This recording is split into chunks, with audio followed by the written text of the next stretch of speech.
pasada o de esta semana, no se preocupen que lo sabemos y que nadie va a perder la regularidad de la materia, nadie va a perder la materia por no haber hecho las actividades de la primera o la segunda semana, porque sabemos que el proceso es lento y en estas circunstancias está particularmente complicado. Así que eso que no tiene que ser una preocupación.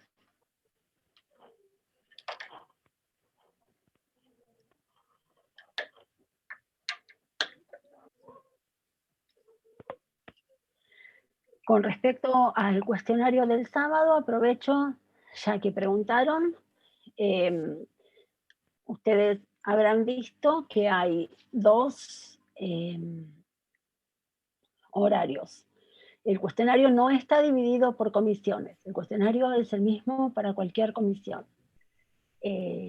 Son dos horarios, ustedes 11:30 o 4:30, el cuestionario no va a estar accesible antes de esa hora, se va a abrir a esa hora y va a estar abierto 10 minutos. A los 10 minutos se cierra y se envía automáticamente. No tienen que enviarlo, se envía automáticamente.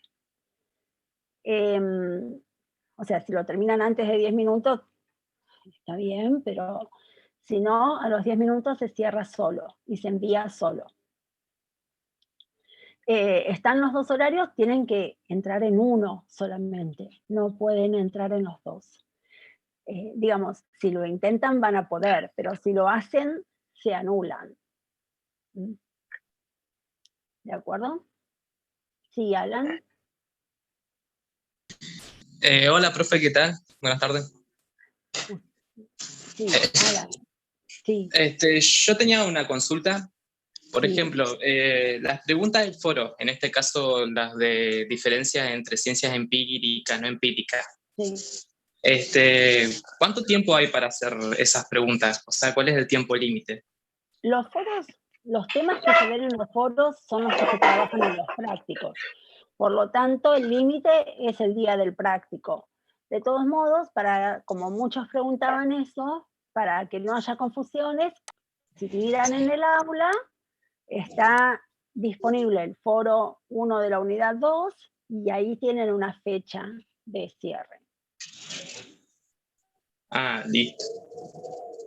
Muchas gracias, profe. De nada.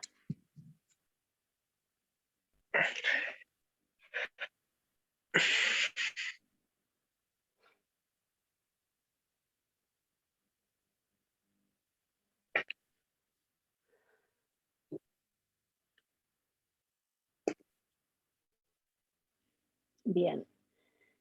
Si tienen cosas que conversar entre ustedes, aprovechen estos minutos, ¿sí?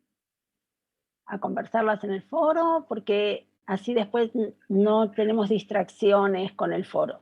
Sí, Alexia. Sí, hola, buenas tardes, profesora. ¿Podría volver a decir en qué horario se pueden entrar para hacer los cuestionarios? Porque no lo pude escuchar bien, por eso por el internet. Está en el aula, eso está en el aula. Y está en un mensaje que yo mandé. Puede entrar a las 11:30 de la mañana o a las 4:30 de la tarde. Lo que les pido, por favor, es que lean con mucha atención todo lo que está en el aula y todos los anuncios que mandamos. Ok, Porque perfecto. toda la información que necesitan está ahí. Perfecto, profesora. Bien. Les voy a recordar que, por favor, no escriban en el foro si tienen alguna pregunta, hablen.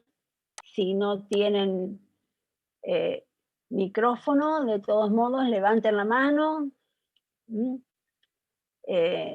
O, como decía hoy en el práctico, muestren un cartelito que diga no tengo micrófono, porque no puedo prestar atención al chat al mismo tiempo que trato de concentrarme en la clase. Néstor. Buenas, profe, una consulta. Discúlpeme, Néstor tiene la mano levantada desde hace un rato, así que después. Sí. No pasa nada. No, profe, yo le quería preguntar si las preguntas del cuestionario de este sábado son, digamos, son muy largas o algo así, como para responder. Porque como son 10 minutos. Y nosotros, es multiple choice, nosotros les ponemos la cantidad que suponemos que tienen que poder responder en 10 minutos. Lo único que le digo es que si no estudió, si se va a poner a leer el texto al momento de contestarlo, no va a poder. No, yo ya lo leí, por eso. Ya, Ah, bueno, es multiple choice. esa era la pregunta. Gracias. De nada. Maxi, Sí, profe, mi pregunta era que el práctico se va a encontrar en el formato de un bimodal o no. sí.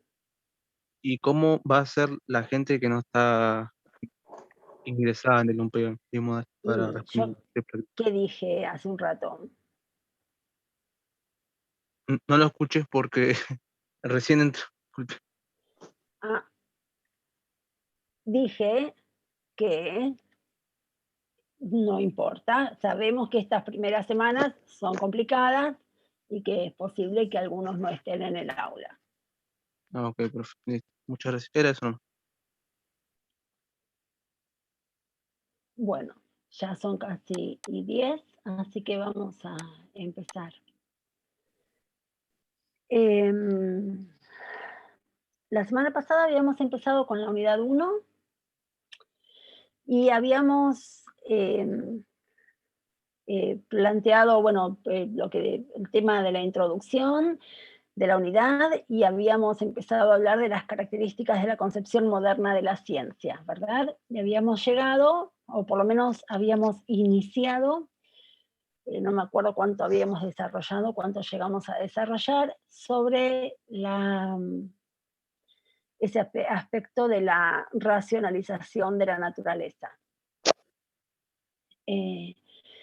Yo ahora voy a dejar un espacio para que ustedes hagan consultas sobre toda esa primera parte hasta el punto que llegamos, hasta ese punto de la racionalización de la naturaleza al que llegamos.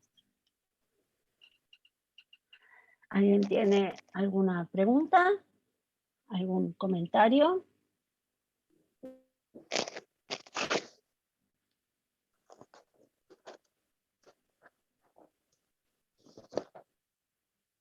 Buenas tardes, profe. Sí.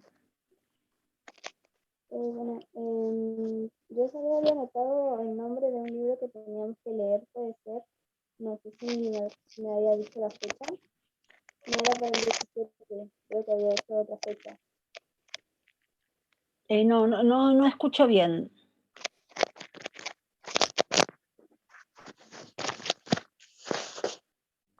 En la clase anterior, Uh-huh. usted había mencionado acerca de un libro que iba a subir en la plataforma de su materia y que se iba a llamar La concepción tradicional de la ciencia. No sé si lo había alzado o cómo, porque ingresé a la página y no lo encontré, lo busqué y no encontré el libro que usted había hecho. No es un libro, este es el material de la unidad 2. Ah.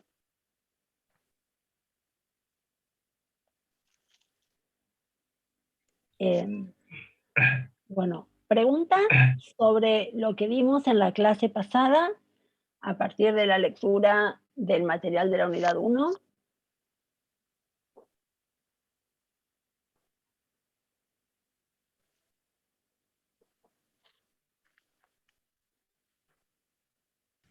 No, profe.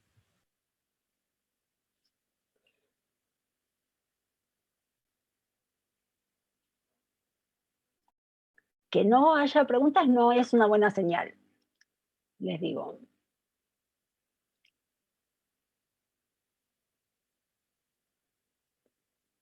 Cuando no hay preguntas empezamos mal. Profe, le hago una Sí. pregunta. Estoy Sí. medio perdido ahora. Yo elegí las clases teóricas todos los miércoles en este horario. Y yo estuve en la clase pasada del miércoles y creo que estuvimos viendo otra cosa, ¿puede ser o estoy perdido? Empezamos a hablar de la unidad 1, hablamos de la presentación, de la sociedad del conocimiento, de la cultura científica, y empezamos a hablar de la concepción moderna de la ciencia. Está bien, entonces no había leído el tema de la unidad 1, entonces. Ah, bueno, esa es otra cuestión. Por eso digo que cuando no hay preguntas es porque empezamos mal, porque cuando no hay preguntas es o porque no lo leyeron o porque no lo leyeron con suficiente atención. Siempre hay alguna pregunta cuando uno lee con atención. Bueno, por ahí lo que estuve leyendo, que fue muy poco, lo de la unidad 1, o sea, refiere un poco de cómo fue evolucionando el pensamiento filosófico, de lo que se estudia primero, y después cómo fue pasando a la teología, dependiendo del siglo XVII, creo que fue así. Eso es demasiado general.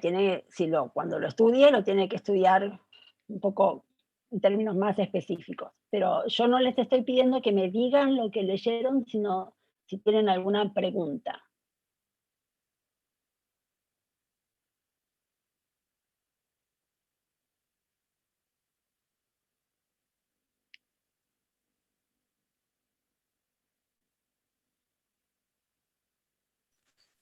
Profe, Sí.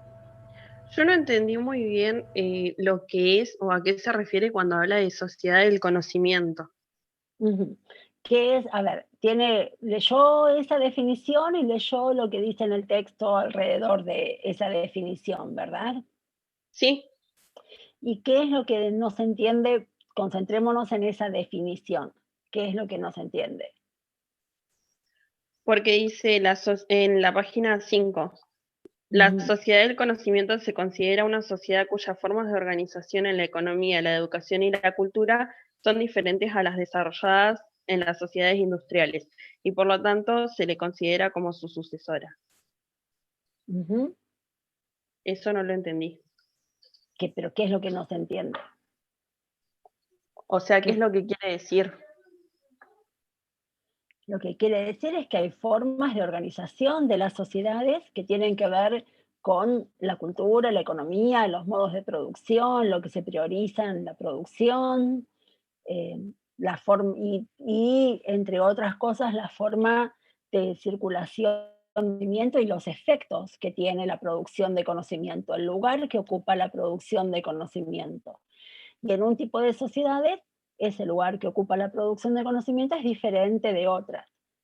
Y en ese texto, en ese parrafito, se dice, bueno, que en el presente, que se dice que bueno, el texto que ustedes leyeron es de hace un par de años, la cita que ustedes tienen es de hace un par de años, en ese texto dice que estamos camino a una sociedad del conocimiento.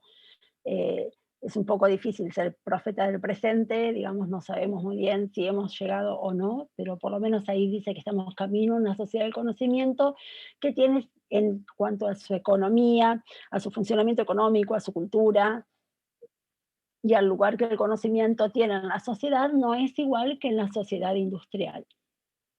Una diferencia fundamental es, digamos, cómo se produce riqueza, ¿no? Se supone que en la sociedad industrial se produce riqueza produciendo bienes. Y en las sociedades del conocimiento, en realidad, se produce, hay mucha riqueza que se produce no produciendo bienes, ¿no? Sino cliqueando likes, por ejemplo. O, bueno, recogiendo información, ¿no? O produciendo conocimiento como condición de esa producción de riqueza, de objetos. No sé si aclaro un poco. Sí, profe, ya entendí, muchas gracias. Mariano. Sí, buenas tardes, Buenas profesora, tardes. compañeros. En uno de los artículos habla de la industrialización de la ciencia Ujú. y eso me deja pensando, porque en un momento también habla por sobre todo de lo que es el desarrollo en la industria militar. Y Ujú. bueno, quería consultarle si esto de alguna manera iba en contra del espíritu originario por el cual de alguna manera las ciencias se crean. No, yo no sé cuál es el espíritu originario por el cual se crean las ciencias. Lo que sí le puedo decir es que, por lo menos en la modernidad, la ciencia, digamos, esa idea, esa imagen del científico desinteresado, ¿no? Esa imagen de que lo que importa es conocer solo por conocer, por lo menos si nos contextualizamos a partir del siglo XVII, es falsa. En el siglo XVII, digamos, con la revolución científica, está muy claro que la ciencia no es desinteresada, que hay una clara intención de, digamos, esas frases de saber es poder que enuncia Bacon, la frase como la enuncia Descartes, que la ciencia, conocer las leyes de la naturaleza nos permitirá ser amos y señores de la naturaleza. Esas frases dejan muy claro que el conocimiento no es desinteresado. Hay toda una gran discusión filosófica que se prolonga también en el siglo XX y que, si quieren, para el caso tal vez también sea actual con respecto a esa cuestión de si la producción del conocimiento es interesada o no. Pero bueno, estoy diciendo esto porque sospecho que algo de esto había en la pregunta, si es que tal vez entendí mal lo que estaba preguntando. No, perfecto, perfecto. Sí, básicamente entonces interpreto de que siempre hay un interés. Sí, la pregunta es cuál es el interés, ¿no? Porque el problema, lo digo brevemente, no lo vamos a estudiar eso, pero lo digo brevemente, en el siglo XX hay una gran discusión acerca de esa cuestión del interés, porque se supone que en el siglo XX hay una discusión muy importante para diferenciar ciencia de ideología, y se supone que el interés haría, digamos, implicaría un elemento ideológico que la ciencia debería evitar. Y entonces, bueno, hay se da toda esa discusión alrededor de si hay intereses o no. Hay filósofos que argumentan que justamente pensar que la ciencia no tiene intereses es ideológico. Lo ideológico es pensar que la ciencia no tiene ningún interés. Que hay que admitir que la ciencia tiene intereses que son intereses porque, digamos, que hay intereses epistemológicos, nadie lo niega, que la verdad, digamos, el conocer, etcétera, son intereses de la ciencia, nadie lo niega. El tema es otro tipo de intereses. Ahora, pensar que la ciencia no tiene otros intereses, dicen algunos filósofos, eso es lo ideológico. Digamos, lo ideológico no es pensar que atribuirle intereses a la ciencia, sino pensar que no los tiene. Porque así lo que hacemos es esconder esos intereses, no ponerlos, digamos, no explicitarlos, ¿no? Cuando uno pretende no tener intereses, como que los está escondiendo, los está ocultando, y esa sería una tergiversación, ¿no? Pero bueno, esa es toda una gran discusión. Después hay otros que dicen, no, bueno, Habermas dice, la ciencia tiene un interés, hay que reconocerlo, su interés es emancipatorio. Bueno, esa es toda otra discusión, digamos. Sí, ese es el interés de la ciencia y es su único interés, ¿no? Es un tema Bien, muy muchas interesante. gracias. Pero bueno. Pero sí, lo que sí es importante, y ya le doy la palabra a José Luis, eso sí tiene que quedar claro, que a partir de la revolución científica, esa idea de que conocer las leyes de la naturaleza va a permitir aprovecharlas a favor de nosotros, eso es muy importante, porque esa idea digamos, tiene que ver, es solidaria con esa racionalización de la naturaleza. Así que eso es muy importante. En todo caso, ahora, después que hagan sus preguntas, podemos retomar esa cuestión de la racionalización de la naturaleza. José Luis. Buenas tardes, profesora. Tenía una Buenas duda sobre Kramer, cuando propone 3 etapas para describir la biografía de la ciencia moderna. Dice la institucionalización, la profesionalización y la industrialización. Da ejemplos de cada uno. Lo que no me quedó claro es la industrialización de la ciencia. Dice, a partir del siglo XX consiste en que la investigación se convierte en una actividad a gran escala, cada vez más intensiva en capital.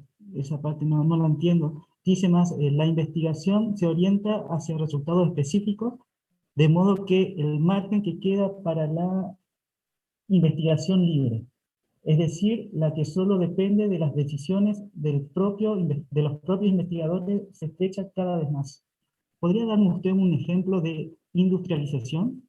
Sí, nos adelantamos un poco porque eso todavía no lo habíamos desarrollado, pero no importa. Sí, hay, por ejemplo, ¿cómo se dice? La competencia por enviar cohetes a la Luna, que se dio en el siglo XX, ¿no? No me sale la palabra, espacial. Bueno, esa la Guerra Fría, la carrera espacial. Sí, la carrera espacial, eso, me salía batalla, me salía carrera. La carrera espacial, ¿no? O el ejemplo que, si no me equivoco, está en el texto, el proyecto Manhattan de la, ¿cómo se dice?, construcción de la bomba atómica. Esos son tipos de investigación que se dan en el siglo XX y que tienen una escala quiere decir una envergadura, ¿no? Que suponen un financiamiento, un equipamiento, la instalación de laboratorios, la contratación de personal técnico, que exige, digamos, que impide que primero que se haga una investigación individual, que un solo científico se ponga a hacer esa investigación o esos desarrollos, por un lado, y además exige un financiamiento que ningún particular puede proveer por sí mismo. Que es necesario que ya sea un Estado con fondos, ¿no?, económicamente poderoso, o, no sé, ahora, ¿cómo se llama este hombre? Elon Musk, ¿no? Alguien con tanto dinero como él, digamos, que pueda desarrollar esas investigaciones. Y la consecuencia que señala el texto es que entonces, para desarrollar investigaciones de ese tipo, de esa envergadura, el científico, digamos, depende de que alguien quiera financiarlas. Digamos, el científico no investiga lo que quiere, investiga lo que puede, lo que alguien está dispuesto a financiar. Hay un ejemplo que aparece en ese libro de donde está tomada esa cita, que es la investigación sobre el mal de Chagas, que es, en su momento fue cuando se empezó a investigar, una investigación muy poco atractiva, que no le interesaba a nadie que se investigara, que si no fuera ahí podríamos decir por el empeño que pusieron los investigadores, no se hubiera investigado, porque es una enfermedad que está muy localizada regionalmente, en una región que además es una región pobre del país, que además dentro de una región pobre afecta a gente pobre, y entonces no hay mucho, digamos, interés por desarrollar esa investigación, por tanto no hay fondos para desarrollarla. A eso se refiere a que el científico entonces pierde independencia para elegir, ¿no?, cuál sería el objeto de sus investigaciones. Ah, buenísimo, profesor, ya lo entendí. ¿Sí? Bien.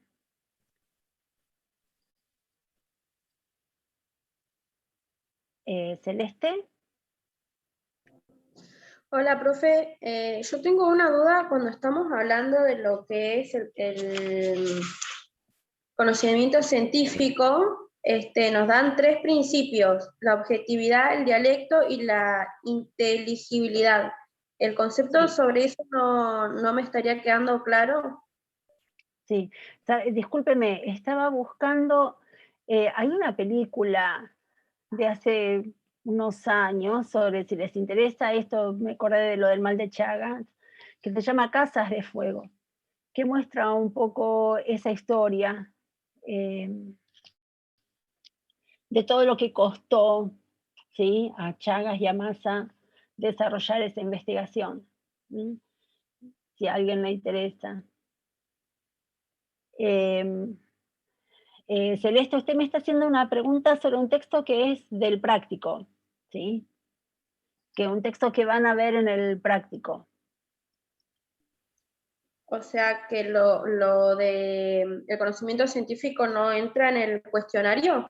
Entra en el cuestionario, pero ese texto lo van a ver en el práctico. Si en todo ok. caso, al final de la clase, nos tomamos un momentito y si quiere yo le contesto, pero Sí, profe. preferiría que nos concentráramos en el texto del teórico ahora. Ok, gracias.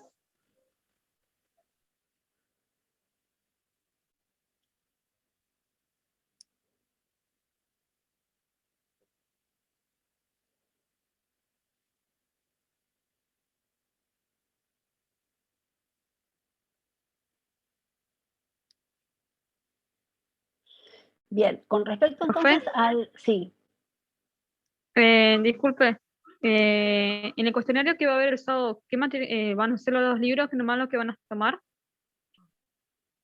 ya, mire, está en el aula, discúlpeme, está en el aula y ya lo dijimos. Estoy esperando preguntas sobre la unidad 1 en este momento. No podemos estar mezclando temas todo el tiempo.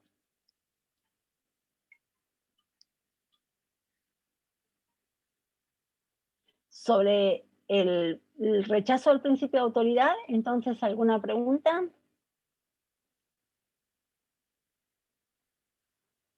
Bueno, sobre la racionalización de la naturaleza, no sé, no recuerdo cuánto desarrollamos ese punto. A ver si alguien me puede ayudar.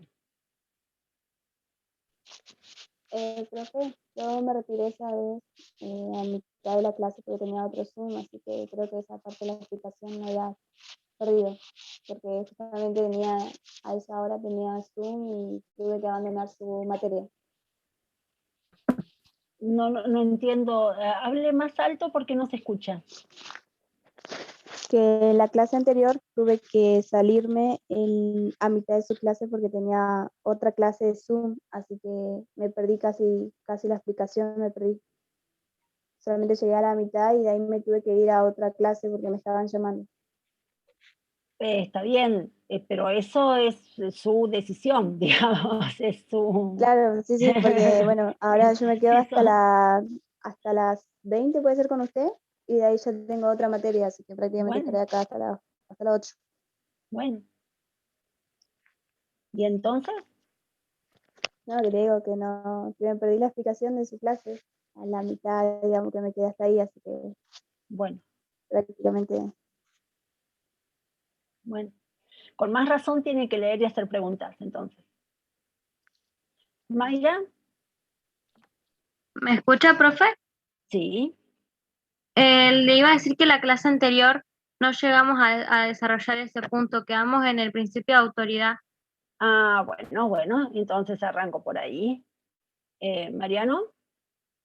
Sí, era justamente lo que dijo mi compañera. Estábamos viendo las 4 características y bueno, era para recordarles. Ah, bueno, muchas gracias. Entonces arranco por ahí. No, yo les pregunto porque como doy distintas clases, en cada una llego un poquito antes, un poquito más, como para saber a dónde habíamos llegado acá. Les agradezco. Bueno, entonces, la racionalización de la naturaleza. Ustedes van a, esta para mí es la característica más importante, es la más significativa de todas. Ustedes van a ver que hay como dos sentidos en los cuales se habla de la racionalización de la naturaleza. El primer sentido es pensar, es digamos que de ahora en más se va a exigir que para explicar un fenómeno natural hay que buscar una causa que también sea natural. Es decir, no se van a aceptar causas sobrenaturales para explicar fenómenos naturales. ¿Cuál sería una causa sobrenatural para explicar un fenómeno natural? Bueno, pensar, por ejemplo, que la cosecha fue buena porque se escucharon nuestras plegarias, ¿no? O pensar que tal vez nos curamos de una enfermedad también porque le rezamos a un santo determinado, ¿no?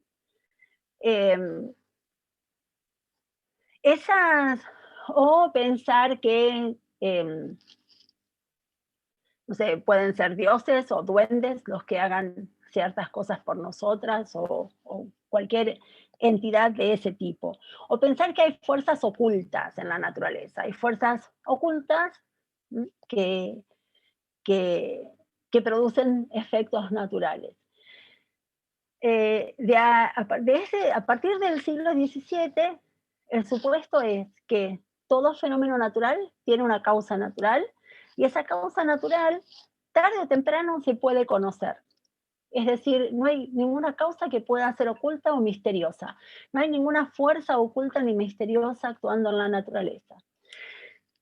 Todas las causas se pueden conocer tarde o temprano. Y relacionándolo con el rechazo del principio de autoridad, se van a conocer examinando la naturaleza, leyendo ese libro de la naturaleza, ese libro que es la naturaleza. Cambiamos un libro por otro, digamos, no hay que leer ahora las escrituras para conocer a la naturaleza. Para conocer a la naturaleza hay que leer otro libro, ese libro es la naturaleza misma. Y dice Galileo que ese libro de la naturaleza está escrito en caracteres matemáticos. Y vamos a decir por qué. Si ese primer aspecto está más o menos claro, vamos a explicar. Ahora vamos al segundo para explicar por qué Galileo dice que el libro de la naturaleza está escrito en caracteres matemáticos. ¿Está más o menos clara esa primera parte de la explicación? Sí, profe. Bien. Vamos a la segunda. ¿Por qué dice Galileo que el libro de la naturaleza está escrito en caracteres matemáticos? Para explicar esto, vieron que en el apunte hacemos referencia también a algo que pensaba Galileo, y que es una distinción entre dos tipos de propiedades que puedan tener las cosas. Las primeras que están desarrolladas son propiedades que podemos llamar subjetivas,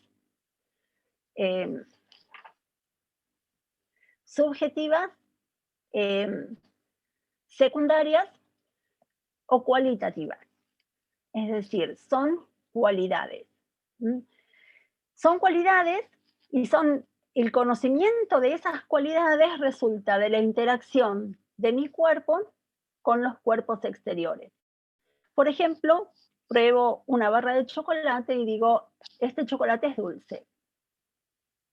La propiedad de ser dulce, el dulzor, que sería en ese caso la propiedad, yo se la atribuyo al chocolate. Y la conozco cuando mi cuerpo interactúa con ese otro cuerpo que es el chocolate, ¿verdad? Ahora, Galileo daba el siguiente ejemplo. Bueno, nosotros acercamos la mano al fuego y decimos que sentimos calor, ¿verdad? Y atribuimos el calor al fuego. Pensamos que el calor es una propiedad del fuego. Ahora, si dejamos la mano ahí durante un rato largo, cerca del fuego, o la acercamos incluso un poquito más, vamos a sentir dolor.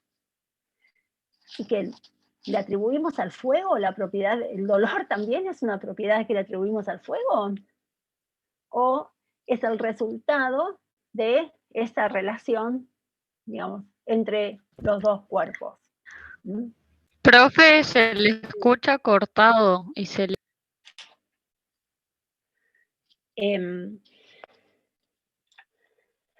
Bueno, puedo repetir lo que no se entendió, pero a eso ya está, lamentablemente está fuera de mis manos. Tal vez si me quedo un poco más quieta. Se escucha bien, profe, quizás es un problema de la conexión de ella. Porque yo la Claro, escucho perfecto. pueden ser problemas de las distintas conexiones, pero ahí ya está un poco ya fuera de lo que yo pueda llegar a hacer. Alexia. Sí, profesora, el día de ayer en otra de las otras materias pasó un problema similar, a lo que recomendaban que cada usuario que tenga la cámara prendida, que la apaguen para que no se haga tanta interferencia para el hablante que es el profesor. Y fue una muy buena recomendación porque sí se escuchaba bien para todos. Está bien. Sí, igual yo les agradezco poder ver alguna cara, aunque sea uno o dos, por favor, déjenla, porque me ayuda a concentrarme, ver alguna cara. Pero sí, si no, igual no hay tantas cámaras prendidas. No, hay 3 o 4 cámaras prendidas nada más. No. Gracias, igual la recomendación vale, pero no hay muchas. Bien, igual sí, la persona que escucha mal, ahí sí apague su cámara, porque eso seguramente le ayuda. Bueno, entonces decía que estas propiedades, estas cualidades que le atribuimos a los objetos, son el resultado de esa interacción entre esos objetos y nuestro cuerpo, y tienen un problema que es el siguiente. Es posible que en la interacción con mi cuerpo yo diga, bueno, esto está tibio, esto está caliente, esto está frío, esto es dulce, esto es amargo, y que en la interacción con otro cuerpo el resultado sea diferente. O sea, que otra persona coma el mismo chocolate y le parezca amargo o no dulce, ¿no? O que a mí misma, según cómo esté dispuesto mi cuerpo en ese momento, si estoy enferma, si estoy bien, o si comí otra cosa antes, o cualquier circunstancia, implicar que la propiedad que yo le atribuya sea otra. ¿Sí? Por lo tanto, estas propiedades no pueden ser objeto de conocimiento científico. Es decir, el conocimiento científico no puede ser el conocimiento de las cualidades que conocemos de esta manera. ¿Se entiende hasta acá? Porque sí, lo que se espera del conocimiento científico es que sea el mismo, ¿no? Para todos.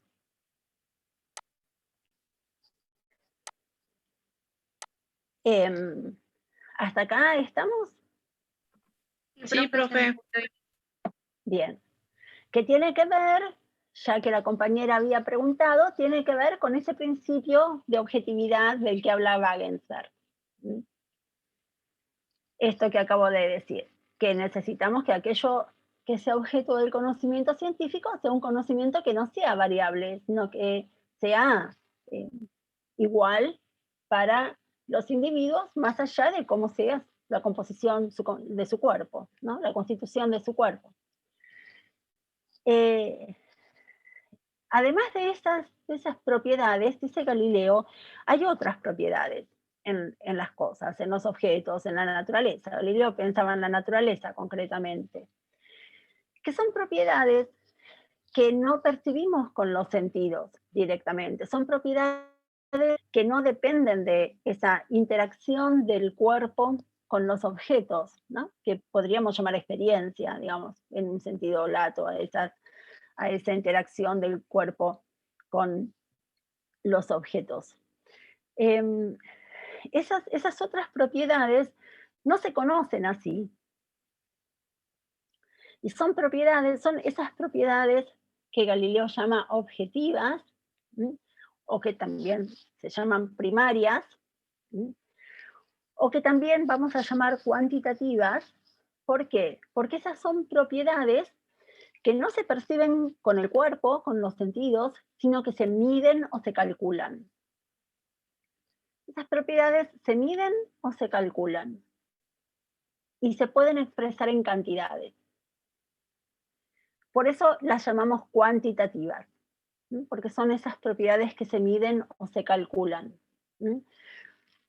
Una cosa es que tome el agua y que diga, está muy fría, ¿no? O que diga, está tibia, pero otra cosa es que ponga un termómetro adentro del agua y que mida la temperatura a la que está el agua. Esa temperatura que mido con un instrumento se expresa en una cantidad. Hay una escala definida que me va a decir a cuántos grados está. Y salvo que alguien no sepa leer el termómetro o lo lea mal, esa cantidad será la misma para cualquiera que la lea, que lea el instrumento, para cualquiera que lea el termómetro. Más allá de que cuando pruebe el agua le parezca más fría o menos fría que a otra persona. ¿Se entiende? Sí, profe. Estas son las propiedades que va a conocer la ciencia.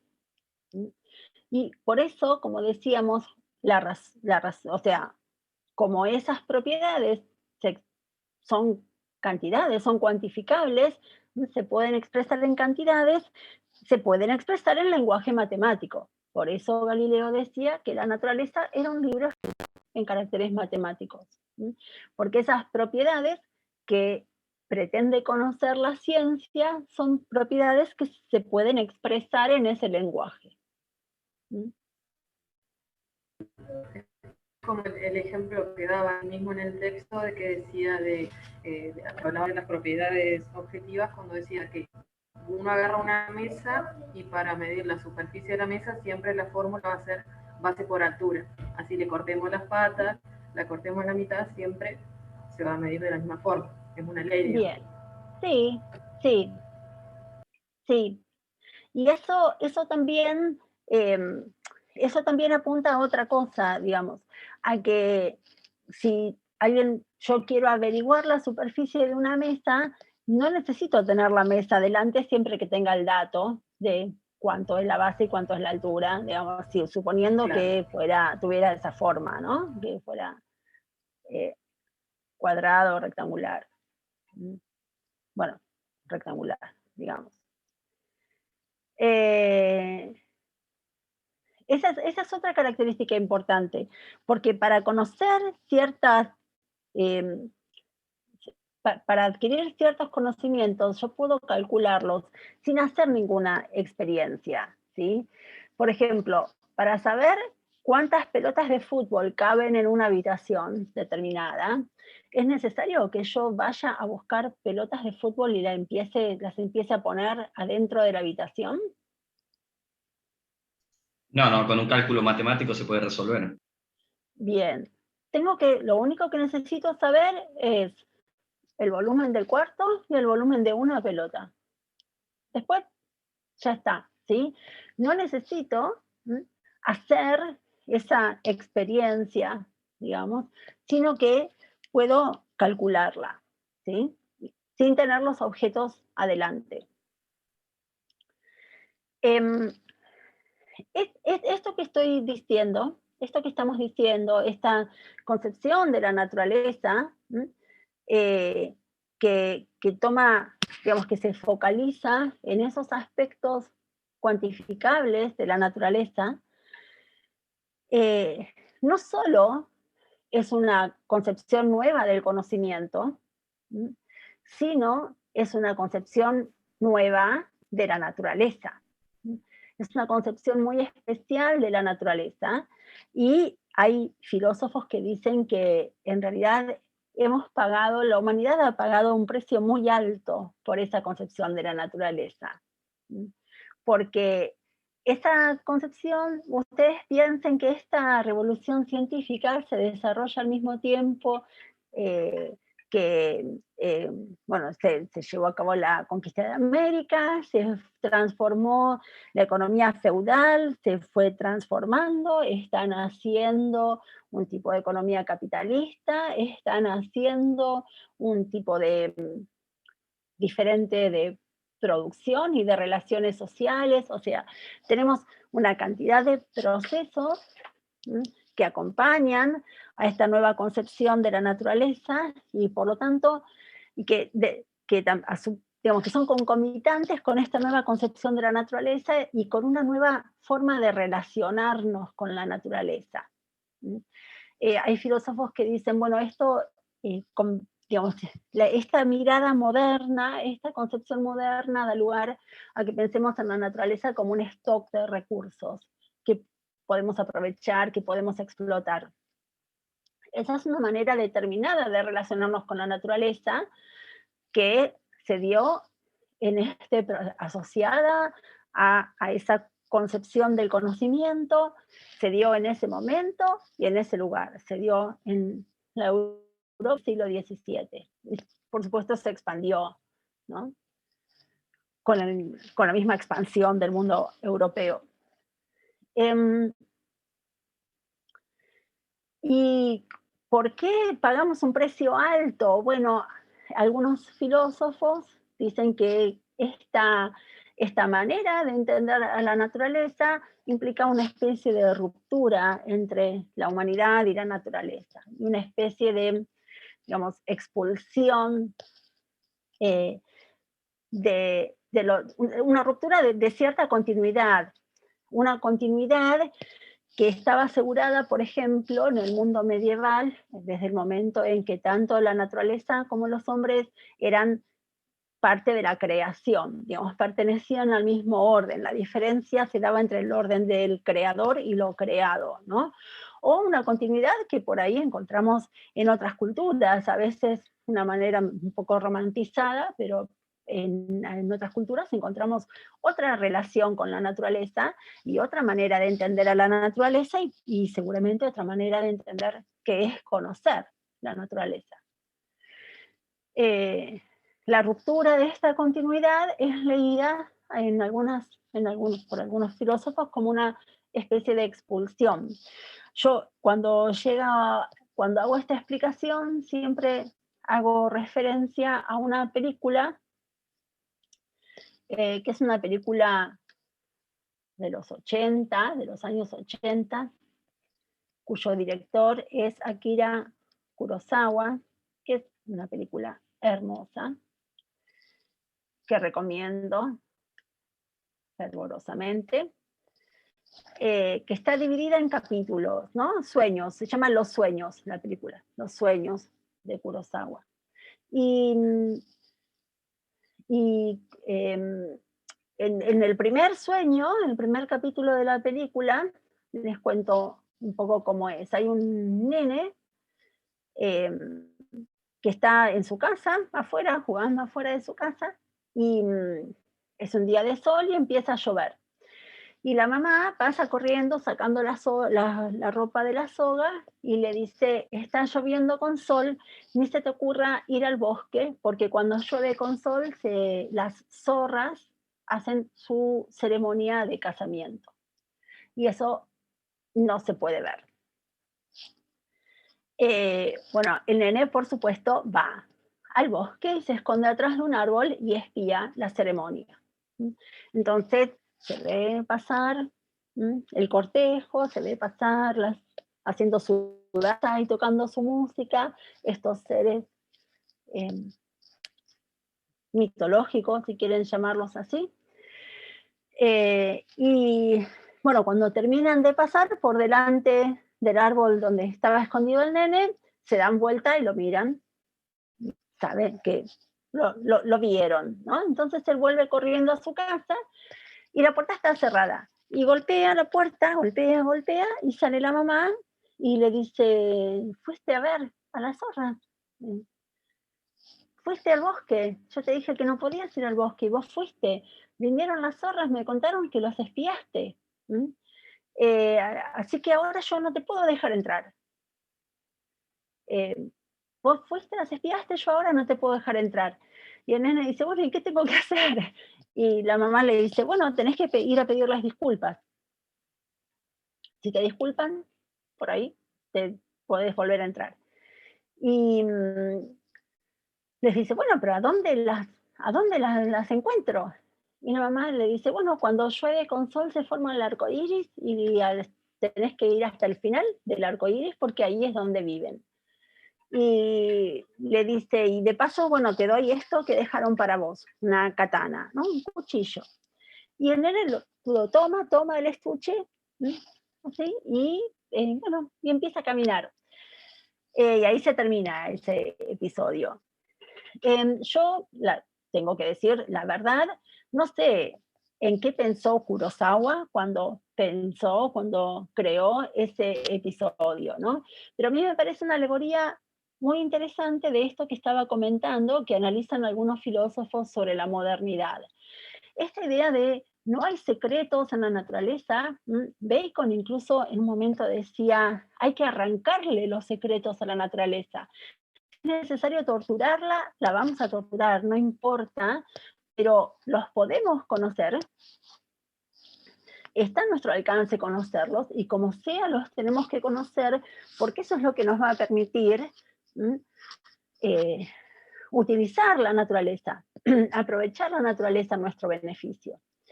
Me parece una alegoría muy interesante de las consecuencias, ¿no? Esto de decir, no, ¿qué ceremonia secreta, ceremonia sagrada? Yo voy y miro, ¿no? No, ¿por qué tengo que, digamos, limitar esas ganas de conocer que tengo? ¿Por qué tengo que pensar que hay espacios o tiempos de misterio en la naturaleza o en la vida? No, yo voy y miro, ¿no? Algunos filósofos hablan del desencantamiento del mundo y esa expulsión, esa idea de, bueno, para decir yo voy y miro, para decir yo voy a dominar la naturaleza, yo voy a torturar la naturaleza para arrancarle sus secretos, ya nos estamos poniendo afuera de ella. Entonces, esa expulsión también representada en ese nene que no puede volver a entrar a su casa, ¿no? Y que tiene que empezar a caminar. Pero bueno, ese tipo de consecuencias no es exactamente lo que vamos a analizar en el resto de la materia, pero bueno, siempre me gusta hacer este comentario. A nosotros lo que sí es importante que quede bien claro, entonces es esta idea de esta nueva manera de entender la naturaleza y esta nueva manera de entender el conocimiento de la naturaleza. El conocimiento como concentrado en esas propiedades objetivas, en esas propiedades que se cuantifican y que además, digamos, homogeneizan la naturaleza, ¿no?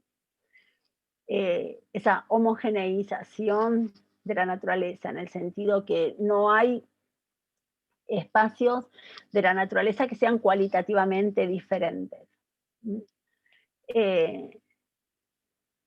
Y bueno, esa idea de que esas propiedades se calculan y se miden. ¿Hasta ahí estamos? ¿Alguien tiene alguna pregunta? ¿Alguien leyó el texto y quiere hacer alguna otra pregunta?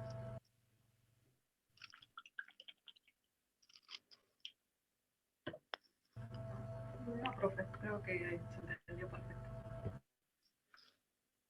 Disculpas, no se escuchó bien. No, le decía que no hay ninguna consulta, por lo menos a mi parte creo que se entendió bien.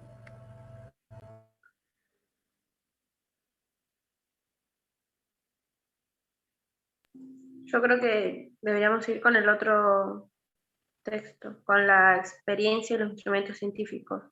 Bueno, yo sigo. No obstante, insisto que no es bueno que no haya preguntas. como, digamos, como lo que nos interesa conocer no es algo que nos muestre nuestros sentidos directamente, ¿sí? Lo que nos interesa conocer entonces de ahora en más son esas propiedades, ¿sí?, que se calculan o se miden, y que ahí, en ese cálculo o en esa medición, está más involucrada la razón que los sentidos. En consecuencia, lo que llamamos experiencia científica, observación científica, experimento científico, lo que llamamos en términos generales experiencia científica, no será simplemente usar los sentidos. No será una experiencia o una observación espontánea, como tenemos en la vida cotidiana, ¿no? Muchas veces la ciencia, lo que dice la ciencia es totalmente contrario a lo que nos muestran nuestros sentidos, ¿no?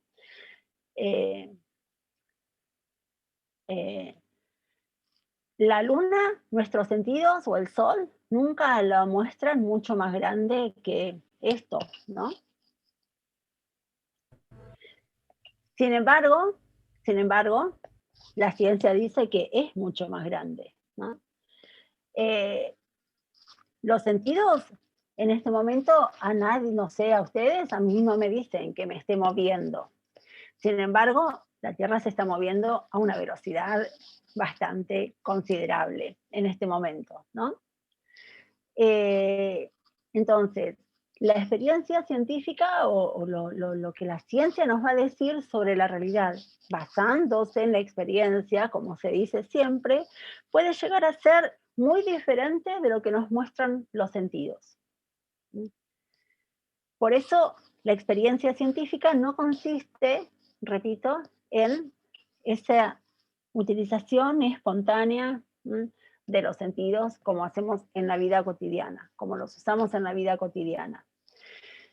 ¿Qué características tendrá? Tendrá dos características importantes. Una es la construcción de la experiencia, o la construcción de la observación. La construcción de la observación o de la experiencia consiste en la determinación de ciertas condiciones, de ciertas variables que hay que controlar, ¿no? Si estamos haciendo una experiencia física, es posible que queramos controlar variables, no sé, como la presión, la temperatura. Si la experiencia es, no sé, social, bueno, médica, cuando hacemos un estudio, se hace un estudio clínico, lo que se busca es, bueno, los individuos con los que se haga ese estudio tienen que ser fumadores o no fumadores, tienen que tener estas condiciones, ¿no?, de salud o estas otras condiciones. Esas variables que definimos y que controlamos contribuyen a la construcción de esa experiencia. Y no son azarosas, no decidimos al azar, a mí me va a interesar controlar esta variable o aquella, ¿no? Es la teoría la que me guía, la que guía esas decisiones. Por lo tanto, lo que tenemos es una construcción teórica de la experiencia, que por eso, como dijimos ya, no consistirá en el uso espontáneo de los sentidos. Eso por un lado. Por otro lado, como decía hace un rato, en el ejemplo que daba del agua, seguramente, y cada vez más, y digamos, eso ya es como indisociable de la investigación científica, es la utilización de instrumentos. Instrumentos puede ser el termómetro, puede ser un telescopio, puede ser un test. Un test también es un instrumento. Un test psicológico, un test de lo que quieran, también es un instrumento, ¿no? Y esos instrumentos, a su vez, van a estar, primero, construidos de una manera muy específica. construidos según instrucciones muy específicas. Ustedes tienen ahí el ejemplo de la construcción de los telescopios, ¿no? O de los microscopios, por lo menos en el siglo XVII. Y eso es importante, porque para nosotros es como ya, digamos, damos por supuesto que se puede confiar en esos instrumentos. Pero piensen ustedes que cuando, por ejemplo, Galileo quería hacer que otros miraran a través del telescopio para ver lo que él veía, ¿sí? Por ejemplo, una luna nueva que no se sabía que existía, ¿sí?, en Júpiter, dice, bueno, miren por el telescopio.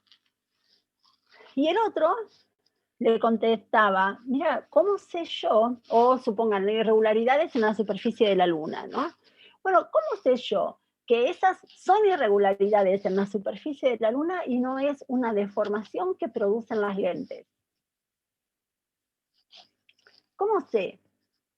¿Qué garantía tengo de que esas son irregularidades en la superficie de la luna y no son defectos provocados por las lentes?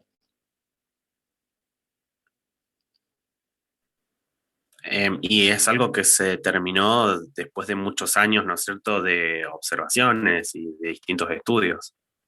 Bueno, pero insisto, ¿cómo sé que esos estudios y esas observaciones no estaban usando instrumentos que provocaban esos defectos?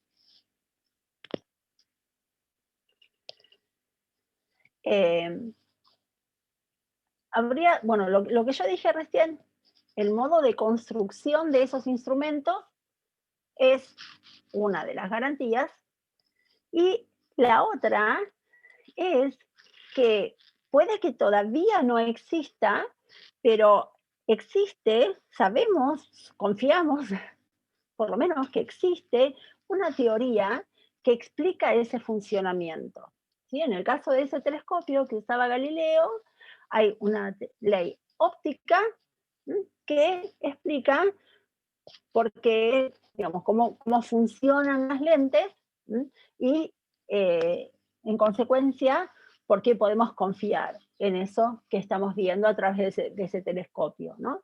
Entonces, ese modo de fabricación o de construcción del instrumento, por un lado, y esa teoría que puede no existir todavía, pero que cuando exista explicará ese funcionamiento y lo justificará. Además, hay una teoría involucrada, ¿sí?, en la construcción de esa observación, que es la que me dice, miren, este es el instrumento adecuado, y por lo tanto también me permite confiar en él.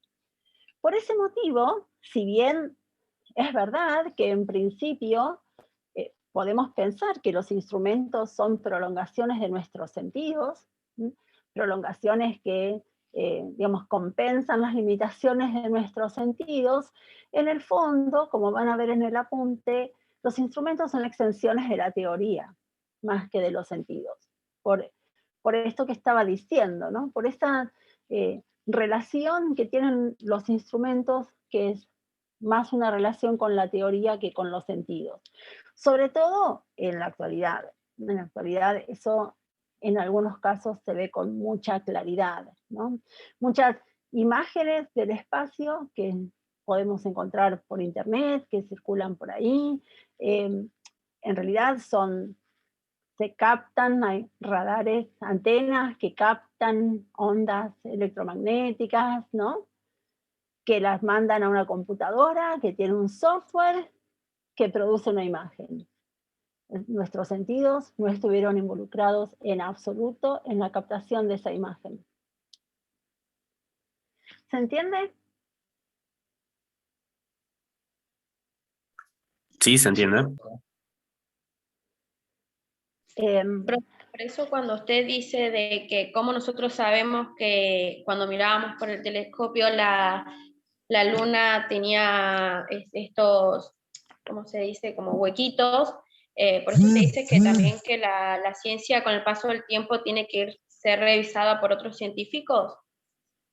Bueno, eso tiene más que ver con el primer punto, que es con el rechazo al principio de autoridad y esta idea de la, digamos, esta actitud crítica, ¿no? Esta actitud crítica tiene que ver con este supuesto de que el conocimiento se puede revisar y se puede reemplazar eventualmente, ¿no?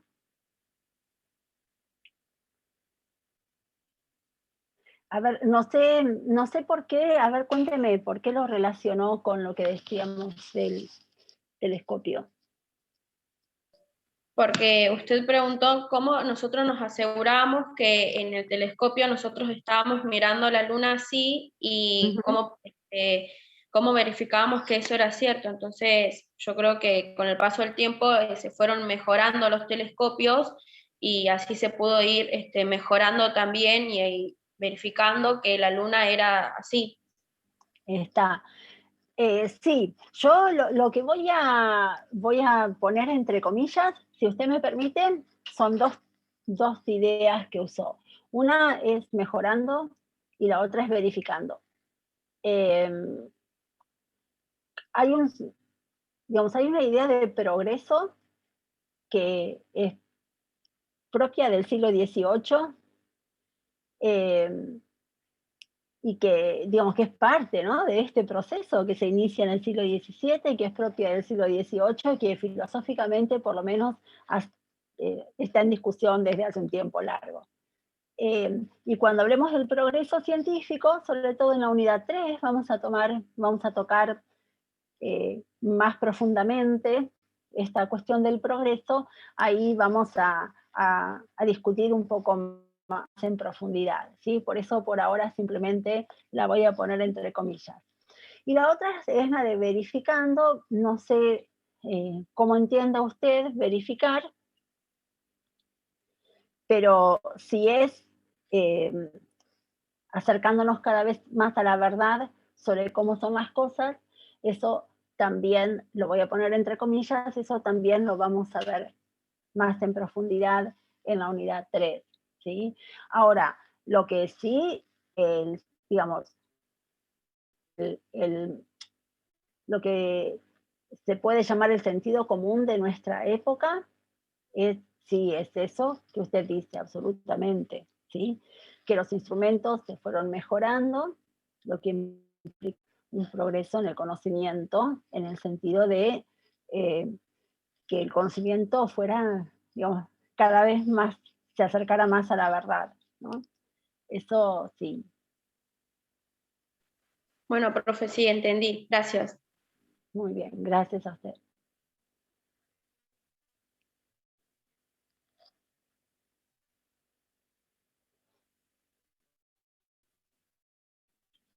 ¿Hasta acá? ¿Alguna consulta? Profe, una consulta, porque no me llega a quedar muy claro, por ahí me queda ahí volando el término que dijo recién de que los instrumentos son extensiones de la teoría. A ver. No entiendo muy bien a qué se refiere.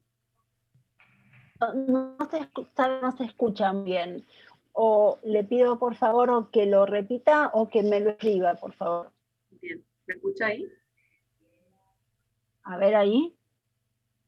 Le preguntaba sobre el término que dijo recién sobre que los instrumentos son extensiones de la teoría. Bien. No me quedó muy claro ahí el concepto. Bien.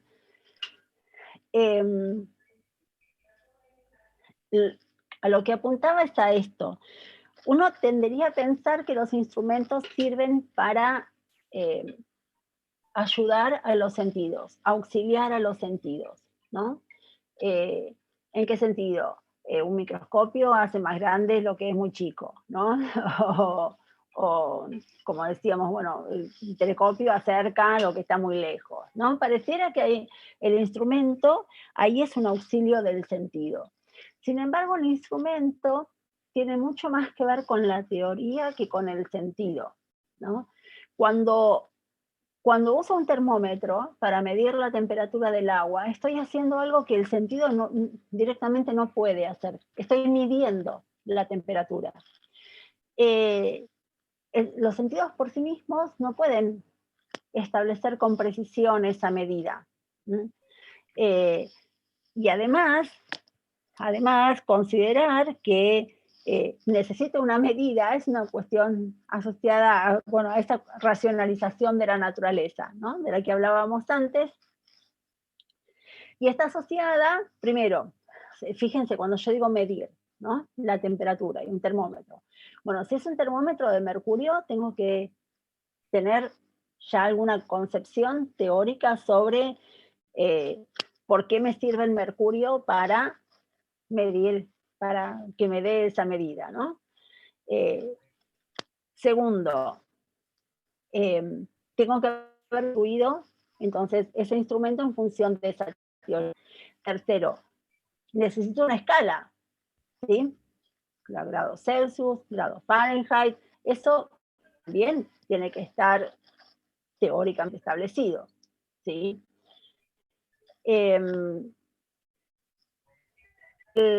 Necesito, para hacer esa experiencia, tener alguna referencia que me diga el instrumento adecuado. Usa un termómetro y no, usa este termómetro, este instrumento y no otro. Eso también sería. Después necesito saber leerlo, ¿no? Bueno, los termómetros domésticos se leen muy fácilmente, pero igual hay que saber leerlo, ¿sí? Hay otros instrumentos para los cuales necesito mucho más conocimiento teórico para leer y registran esos instrumentos, ¿no? Todo esto asocia al instrumento mucho más con la teoría que con el sentido. Eso es lo que quise decir. No sé si está más quedó claro. Muchas gracias. Bien.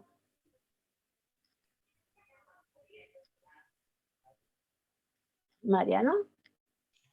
¿Podríamos entonces afirmar que los instrumentos son una extensión de la teoría para potenciar los sentidos?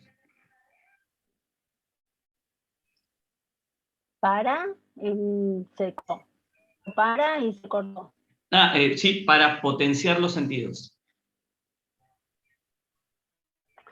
Yo diría que el objetivo es tanto potenciar los sentidos, porque si hago algo que el sentido no puede hacer, no lo estoy potenciando.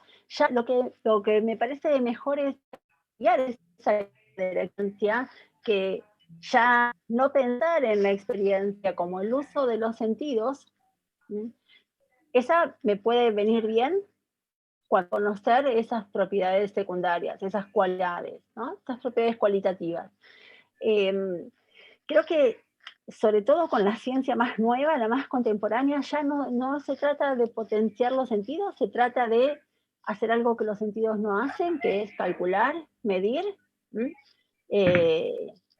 captar ondas, ¿sí? Y ya no es que los estamos potenciando. Ahí digamos, nosotros cuando pensamos en experiencia, en observación, el sentido común nos lleva directamente a pensar en el uso de los ojos, ¿no? O sobre todo decimos observación, es el uso de los ojos, por supuesto, ¿no? El uso de la vista. Hay observaciones en las cuales solo usamos la vista para leer la hojita, un dato que me da el instrumento, y nada más, ¿sí? El instrumento, con todos esos supuestos teóricos, hace algo, ¿sí? Y lo único que observamos nosotros con nuestros ojos es el resultado que nos da, el dato que nos muestra una pantalla. ¿Se entiende? Se entiende, perfecto, gracias. Sí.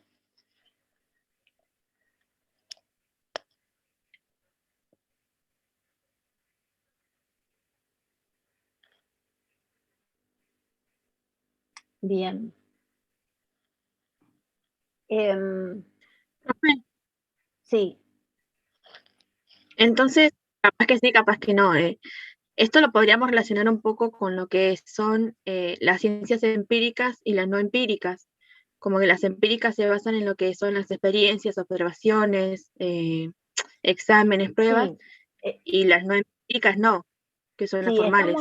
está muy bien lo que dice, y está muy bien que lo señale y que lo recordemos.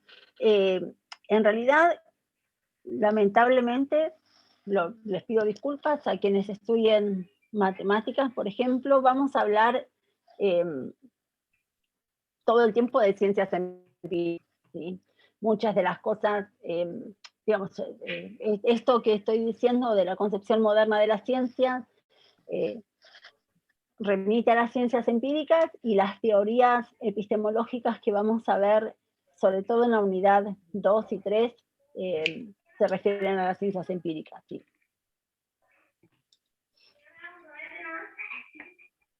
Ah, bueno, gracias.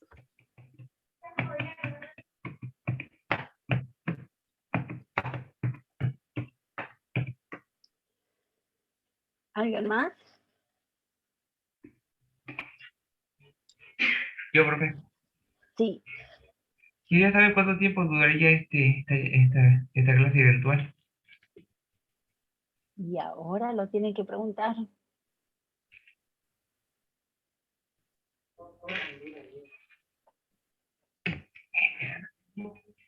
La clase es de 4 a 6. Entiendo, gracias.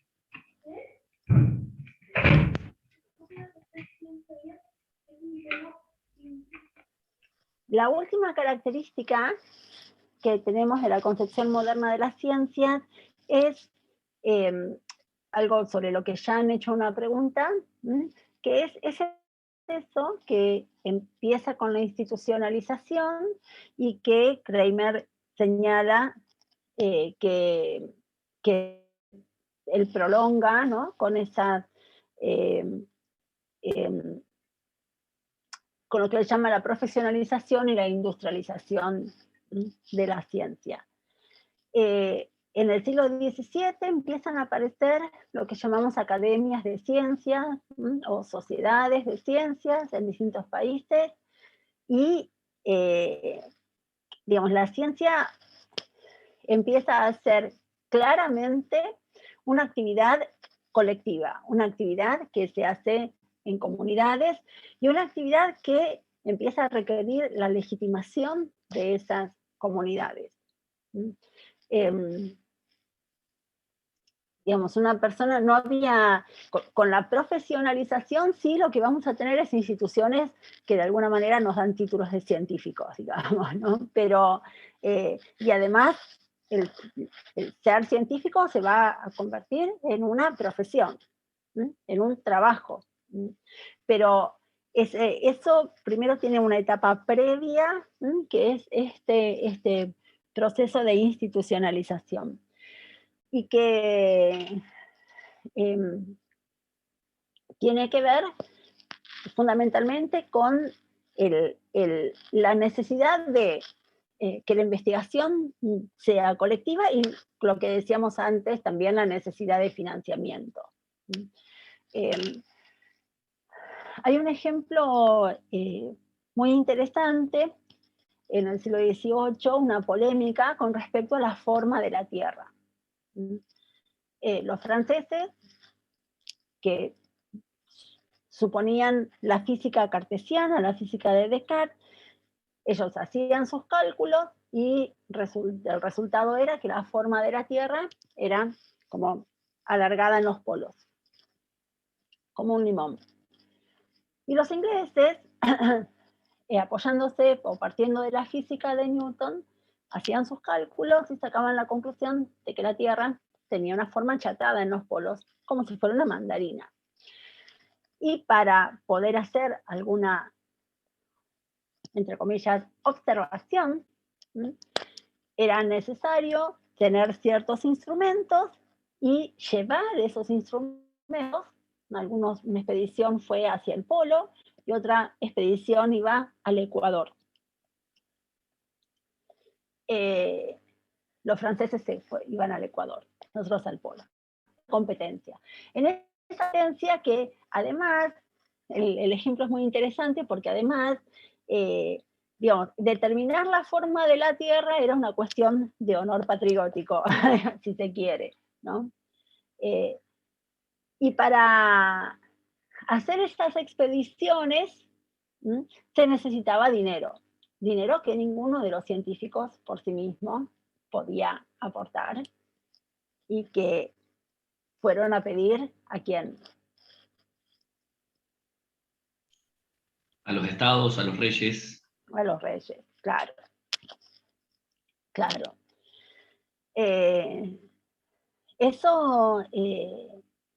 Este proceso de institucionalización tiene estas pequeñas, en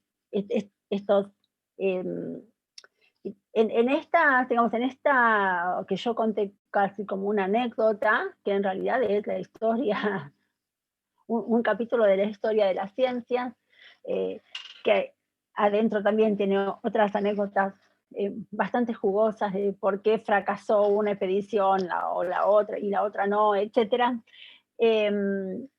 Estos episodios en la historia de la ciencia no están desligados de ese otro aspecto de la ciencia, como decía, que era una cuestión de honor patriótico, ¿no? Si era la física francesa o la física inglesa la que dominaba, la que tenía razón, digamos. Estas cuestiones, en todo caso, también las vamos a retomar en la unidad 4, ¿no? Decía entonces, se empieza a dar esta institucionalización de la ciencia, que está asociada a esta necesidad de financiamiento, que está asociada también a esta necesidad de legitimación, y este proceso se continúa y, como dijimos hace un rato, continúa con esta profesionalización de los científicos, es decir, con ahora sí la necesidad de que haya una institución que legitime al científico y que eso esté socialmente reconocido y que el científico se convierta en un profesional, la ciencia se convierta en una profesión, en un trabajo, y en el siglo XX en particular se da ese proceso de industrialización que ejemplificamos y del que hablamos hace un rato. Todas estas cuestiones las vamos a retomar en realidad en la última unidad. ¿Por qué? Porque las concepciones que vamos a ver en la unidad 2 y en parte en la unidad 3 consideran que estos procesos son externos a la ciencia. Es decir, que no es necesario tenerlos en cuenta cuando tratamos de responder a la pregunta ¿qué es la ciencia? Cuando tratamos de responder a la pregunta ¿qué es la ciencia? No hay que tener en cuenta esos procesos, sino que hay que tener en cuenta aspectos, que son los enunciados y las relaciones lógicas entre los enunciados y nada más. Y que si no hay preguntas, ya mismo paso a hablar de eso. Ay.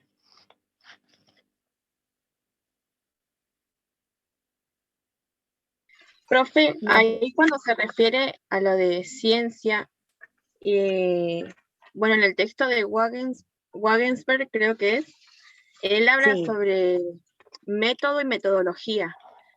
Él toma, claro, y él toma como que ciencia tiene que ser el proceso de 3 reinos, que él los diferencia también con los que son los del reino animal y esas cosas, que son lo científico, lo artístico y lo revelado, sí. Pero en el texto no aparece lo revelado, ¿puede ser? Puede ser. Le voy a pedir que podamos llegar al final de la clase, lo van a ver en el práctico, no sé en qué práctico está usted, eso seguro se va a ver en el práctico, y si en todo caso le pido que podamos esperar al final de la clase para que le pueda responder. Ah, bueno, está bien.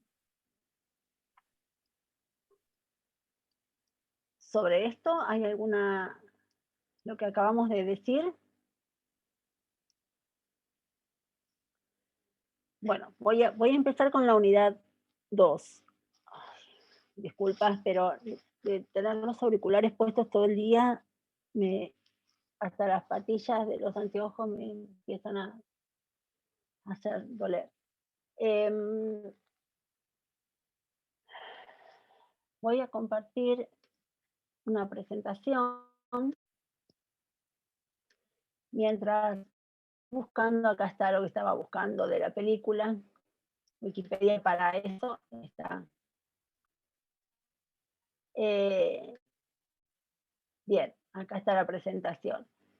Les voy a pedir por favor que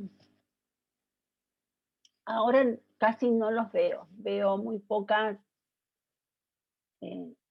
imágenes y el chat no lo veo para nada, así que les voy a pedir por favor que si tienen alguna pregunta van a tener que hablar, ¿sí? Para que yo me dé cuenta. Vamos a empezar con la unidad 2, vamos a empezar a hablar de lo que ahora vamos a llamar, sé que los nombres son todos medio parecidos, pero tratemos de diferenciarlos. Concepción moderna de la ciencia, ¿sí? CMC, es lo que hablamos en la unidad 1. Ahora vamos a hablar de la concepción tradicional de la ciencia. CTC, ¿sí? En todo caso. Esta concepción es una concepción de la ciencia que predominó a principios del siglo XX, ¿sí?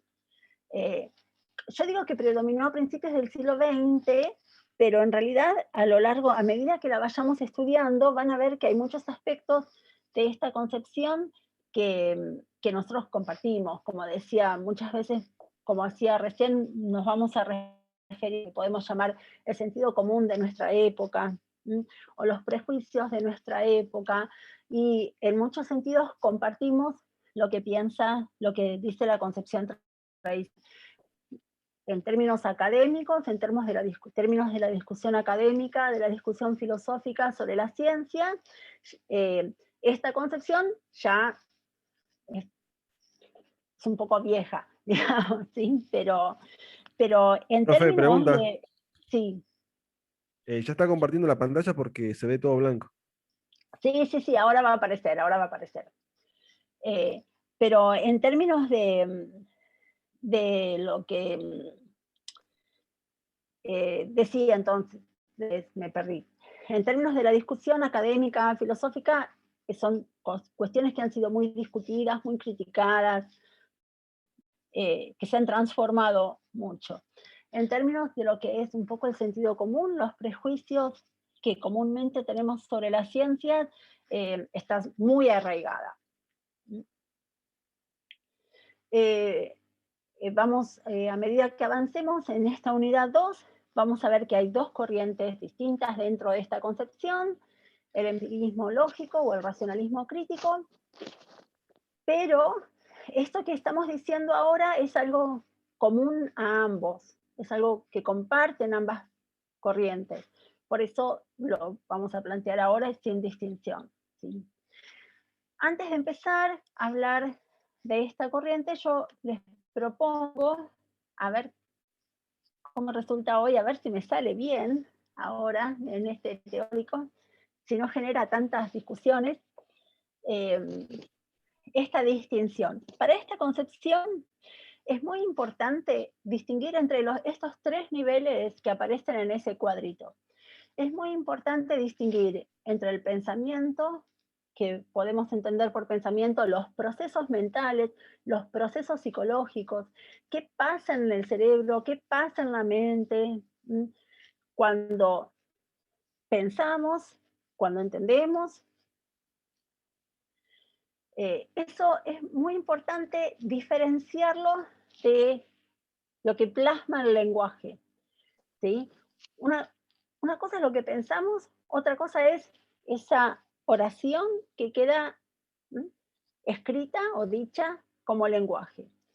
Y a su vez eso es muy importante diferenciarlo de las cosas. Como para ilustrar un poco también, ¿vieron? El pensamiento es cuando en las historietas hacemos esa nubecita para representar, ¿no? lo que pensamos, y entonces por ahí en el pensamiento tenemos esa idea, esa representación de un lápiz, ¿no? Eso es lo que va a haber en el pensamiento. En el lenguaje podemos tener una oración, no le puse punto, este lápiz es azul, podemos tener simplemente la palabra lápiz. Entonces, en el lenguaje no vamos a tener ideas, en el lenguaje tenemos palabras y oraciones. Muchas veces en el apunte y en la materia van a ver que en lugar de palabras decimos términos, es lo mismo, y que en lugar de oraciones decimos enunciados. Vamos a decir enunciados todo el tiempo, más que oraciones. Y en las cosas, ¿qué hay? En las cosas hay esto. En el cuadrito no puedo poner nada, tendría que pegar esto. ¿El material en sí? No sé si material, no sé si llamarlo material. El es esto. En las El cosas objeto. están los objetos, claro. Objetos o procesos. La lluvia, ¿sí? La fotosíntesis, ¿sí? Los lápices, los gatos, los átomos, las revoluciones, ¿sí? Todo eso son las cosas. ¿Se entiende? Profe, Sí. ¿Podría explicar eso de los procesos? ¿Un ejemplo? Sí, un proceso como la fotosíntesis, el ciclo del agua. Ah, ¿sí? listo, listo. Las revoluciones, esos son procesos. Gracias, profe. Es muy importante que mantengamos que quede clara esta distinción y que la mantengamos siempre. Vamos a tener que tener sumo cuidado, que ser sumamente cuidadosas cuando hablemos para no estar fundiendo niveles, ¿sí? Por ejemplo, sí. No me quedó muy bien entendido el concepto en el cuadro que dice cosas. ¿De cosas? Cosas son, Sí, por digamos, favor. usted misma es una cosa. Digamos, lo que encontramos en el mundo, ¿sí? Son cosas. Fíjense que la palabra cosas está entre comillas. ¿Por qué? Porque cosas es una palabra muy imprecisa, ¿no? Muy amplia, muy imprecisa. Y eso es para que podamos poner ahí adentro, como decía recién, propiedades, cualidades, procesos, objetos, ¿sí? Ya le digo, los lápices, las sillas, usted misma, las sociedades, la lluvia, la fotosíntesis, las revoluciones, son cosas, para que tengamos más, si alguien ya leyó el texto de Hempel y si alguien ya tuvo el práctico, son la base empírica. ¿Sí? Perfecto, sí, ahí lo entendí. ¿Sí? Es aquella porción del mundo, en todo caso, que la ciencia quiere conocer. ¿Sí? ¿De acuerdo? Sí. Les decía que es muy importante mantener esta distinción porque, por ejemplo, verdadero o falso, ser verdadera o ser falso es una propiedad que solamente aparece en un nivel de estos tres. ¿En cuál?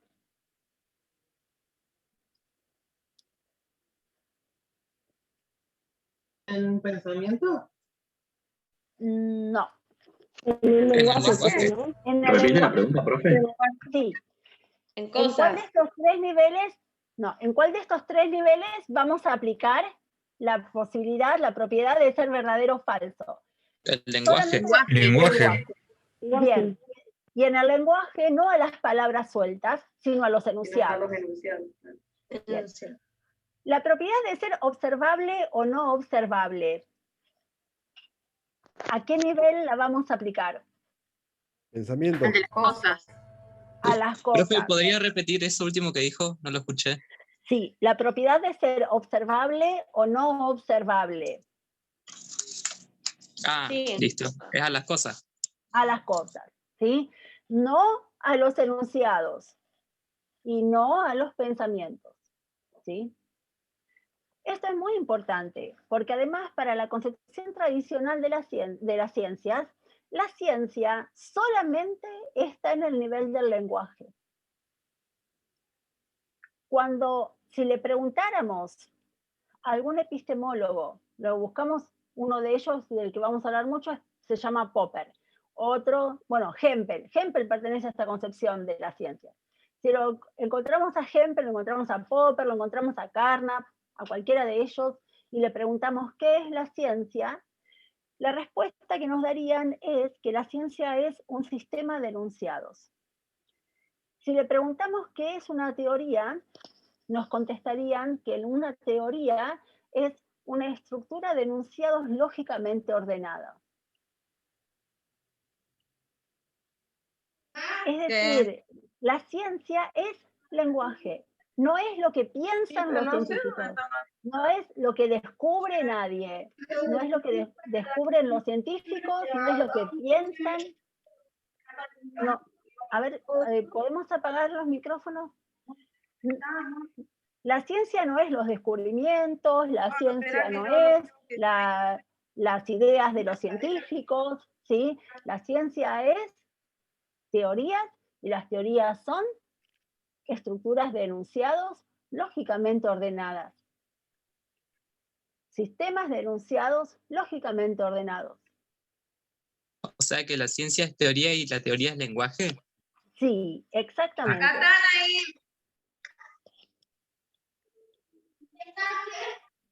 ¿Estamos?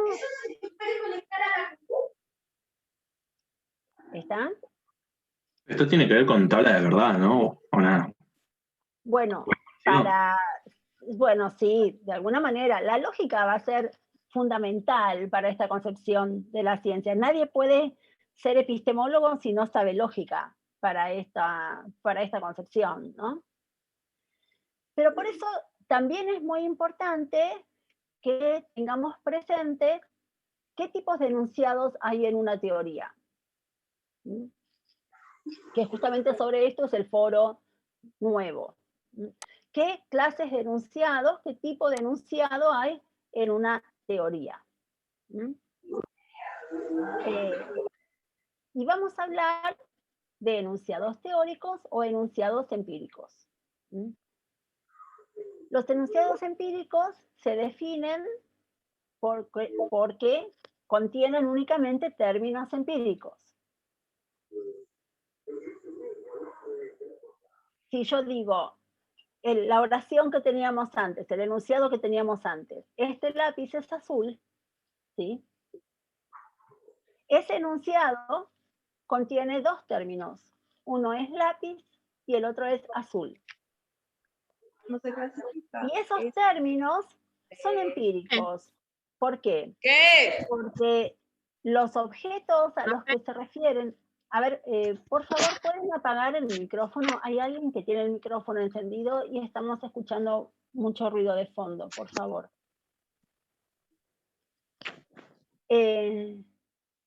Decía, el enunciado este lápiz es azul contiene dos términos. Uno es lápiz y el otro es azul. Y esos términos son empíricos. Y ustedes preguntarán, ¿por qué? Esos términos son empíricos porque el término lápiz hace referencia a un objeto que podemos percibir directamente con nuestros Se les sentidos. está cortando, profe. No se escuchó lo último que dijo. Bien, lo repito. Digo que el término lápiz es empírico porque hace referencia a un objeto que es directamente accesible a nuestros sentidos.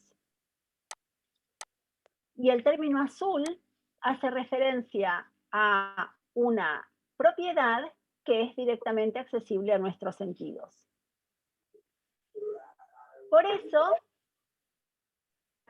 son términos empíricos y por eso el enunciado este es azul es un enunciado empírico.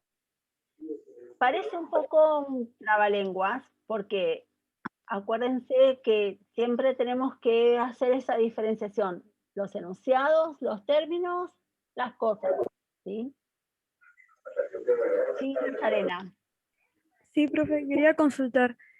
Y si se plantea el ejemplo ese de que cómo nos aseguramos de que la luna es como la vemos en el telescopio y no son efectos de la cámara. ¿Con este tipo de enunciados? Claro. Es una pregunta interesante. Es una muy buena pregunta que le voy a pedir un poquito de paciencia, ¿sí? Y le voy a decir por qué. Le voy a decir por qué. Esto que estamos presentando, que pareciera ser algo que, digamos, para la concepción tradicional, estoy mirando a ver a quién tengo que silenciar, por eso disculpa que me distraje, pero la verdad es que se escuchan muchos ruidos. Esto que para la concepción tradicional no representa un problema, digamos, para ellos aparentemente es muy claro cuáles son los enunciados empíricos y cuáles no. Eso se convierte en un problema, eso es problematizado, y en definitiva, en algún momento una tiende a pensar que los enunciados empíricos no existen. ¿Sí? Si usted dice, la luna es blanca, ¿no? Eso pareciera un enunciado empírico, porque el término luna, ¿no?, se refiere a la luna, que es un objeto que podemos ver directamente con nuestros sentidos, y el color blanco pareciera una propiedad, ¿no? El término blanco se refiere al color blanco, que es una propiedad que podemos percibir con los sentidos. Si uno se pone a hilar fino, uno diría, bueno, miren, discúlpenme, primero, luna es un nombre propio. Estamos hablando de un satélite en particular, ¿no? Ya decir satélite es usar un término que no es empírico, porque yo necesito tener una idea de cuál es la diferencia entre un planeta, un satélite, una estrella, ¿no? Y en segundo lugar, si me pongo a hilar todavía más fino, cuando digo blanco, para poder, sobre todo si estoy haciendo ciencia, estoy hablando de una determinada longitud de onda, no estoy hablando de esa cualidad que percibo con los sentidos. Entonces, la cuestión se vuelve un poquito más complicada, ¿sí? No vi quién hizo la pregunta, pero es una buena pregunta por eso. Ahora no la vamos a complicar, ahora la vamos a asumir de una manera totalmente ingenua, totalmente no problemática, y además vamos a tratar de, cuando pensemos en ejemplos, para ejemplos muy básicos, muy sencillos, ¿sí? Entonces, profe, y que estén en lo posible fuera de discusión. Sí. Que los enunciados empíricos se basan en lo que son la experiencia de una persona. No, se basan, no. Eso ya es otra cosa, ¿sí? Los enunciados empíricos contienen términos empíricos. Esa es la definición. No que se basan, porque esa es otra cuestión, esa es otra discusión que vamos a ver después, que tiene que ver en cómo obtenemos los enunciados y cómo los justificamos. Y esa es otra cuestión, ¿sí? Si quieren saber cómo, la definición es que contienen términos empíricos, ¿sí? ¿Y cuándo son empíricos los términos? Cuando se refieren a cosas o a objetos, a cualidades que son directamente accesibles a los sentidos. Mariano. Un ejemplo de un enunciado empírico podría ser que el agua hierve a 100 grados, por ejemplo. No, ahí necesita un termómetro. Mejor no. Ahora, ¿Es teórico mixto eso? Por eso, ahí ya tendríamos más bien un enunciado teórico, ¿sí? Bien. Busquemos ejemplos realmente muy tontos, ¿sí? ¿Este vaso es rojo? Este vaso es rojo. ¿sí? Vaso y rojo son términos empíricos. ¿Mm? A ver, ¿quién puede decir otro ejemplo de enunciado empírico? ¿Las sillas de madera? Las plantas Bueno, son verdes. lo pongamos. Las sillas de madera, las plantas son verdes, ese es otro enunciado empírico. Bien. ¿Qué calor que hace? Eso ¿Puede ser no. empírico? Sabe que no, porque eso está expresando lo que usted siente. Y Las plantas son azules. Las plantas son azúcar es azules. blanco. Bien, el azúcar es blanco. Bien. Volviendo, profe, Sí. volviendo con lo del agua, tipo, no sería como a 100 grados, sería como el agua está caliente, ya que la tocamos. Bueno, el agua está caliente, eso está mejor. Eso nos genera problemas, porque por ahí con el concepto de hervir y con los 100 grados, ahí ya podemos tener otra. Un empirista le diría, bueno, un enunciado de este tipo, que ellos llamaban enunciados protocolares, podría ser el termómetro marca 100. Ese podría ser, yo miro el termómetro y digo lo que veo, que es que el termómetro marca 100 grados. Eso para ellos sería un enunciado de este tipo, que ellos llamaban enunciados protocolares. ¿Sí? Profe, Sí. tengo una duda ¿cómo es? No sé si este enunciado que voy a decir es empírico. ¿Los perros ladran? ¿Es empírico? Sí, puede ser empírico. Sí. Listo. Miren, pensemos en los términos. El término perro se refiere a objetos que son directamente accesibles a los sentidos, ¿verdad? Y el término ladrar se refiere a un sonido que es directamente accesible a los sentidos. Sí. Por El eso, perro es violeta, o este perro es violeta. Bien, el perro es violeta, este perro es violeta, bien, esos son empíricos. Cuando al menos un término es teórico, entonces el enunciado ya se convierte en teórico, ¿sí? Si están mezclados términos empíricos y teóricos, entonces lo llamamos mixto. Si solamente tiene términos teóricos, lo llamamos puro. ¿Sí?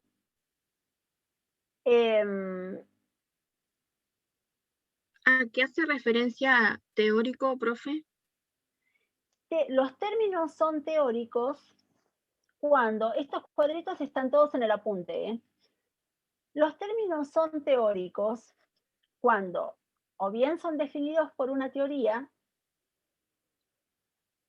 o bien requieren de un método de observación que establece una teoría.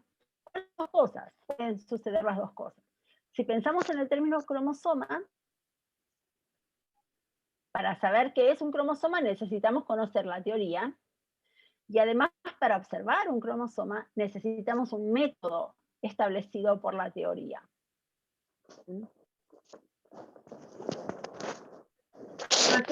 Entonces, por eso el término cromosoma es un término teórico.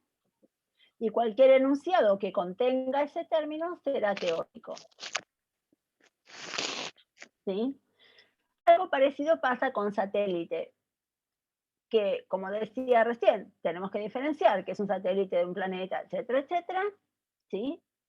Por eso necesitamos una definición teórica. Si bien algunos satélites, no todos, algunos, como la Luna, es directamente observable, directamente accesible a los sentidos.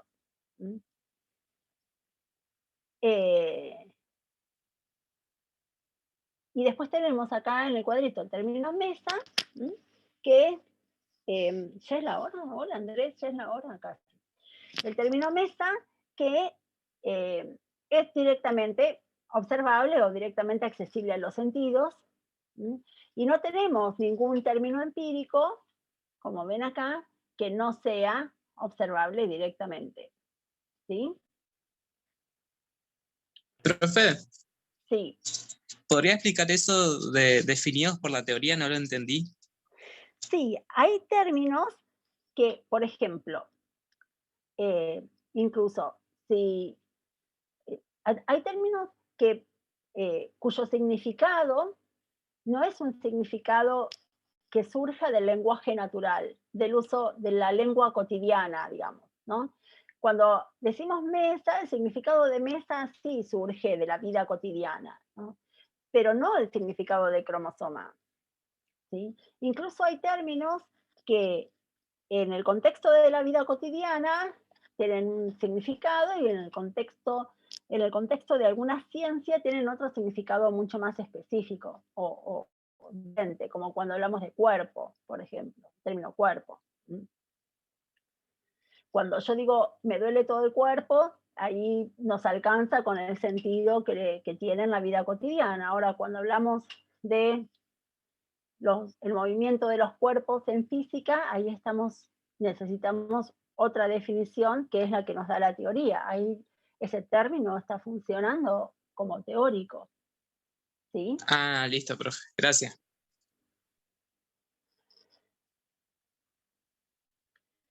Es así que en una teoría tenemos... ¿Qué tenemos en una teoría? Dijimos. Enunciados lógicamente. Enunciados. En este cuadrito lo que tenemos es los enunciados que puede haber en una teoría. ¿Sí? Les pregunto, ¿en este cuadrito hay cosas?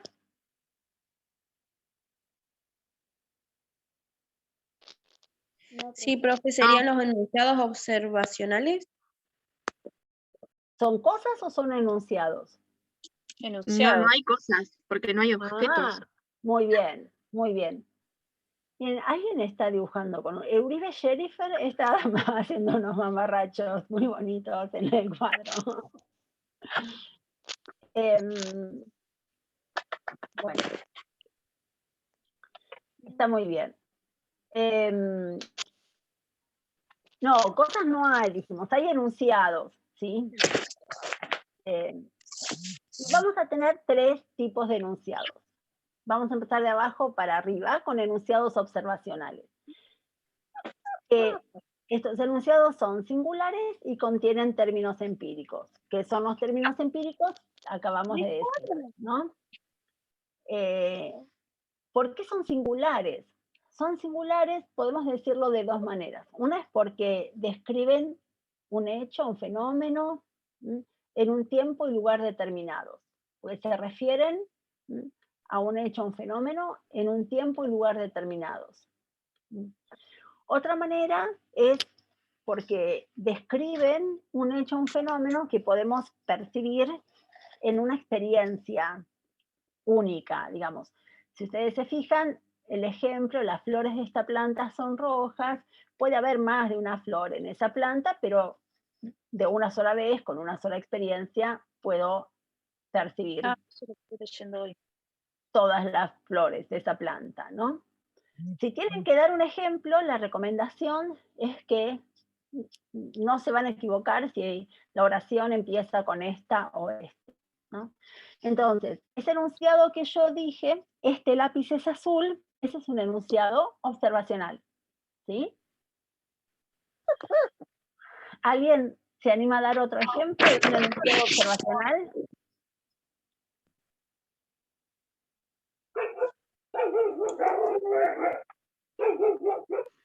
¿El cielo está despejado? Bueno. ¿Qué más? ¿Este tomate es azul? Bueno, este tomate es azul, es un enunciado observacional. Muy bien.